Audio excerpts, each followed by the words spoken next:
উপহার দেওয়া যায়, একটা জাতিকে নির্মাণ করা যায়, কিন্তু ঘুণে ধরা পচা এবং নোংরা একটা জাহিলি ব্যবস্থাকে ভাঙা যায় না। শিক্ষিতরা এটা ভাঙতে পারে না।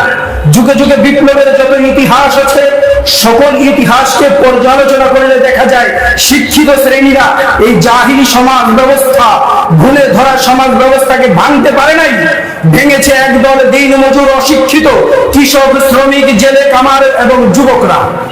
এই যুবকরা যখন ঐক্যবদ্ধ হবে, এই যুবকরা যখন সমাজের নিম্ন শ্রেণীর লোকদেরকে ঐক্যবদ্ধ করবে, এই নিম্ন শ্রেণীর অশিক্ষিত ঐক্যবদ্ধ এই শক্তিটাই একটা জাহিলি সমাজকে ভেঙে দিতে পারে, একটা জাহিলি সমাজকে ভেঙে চুরমার করে একটি নতুন সভ্যতার বিনির্মাণ করতে পারে।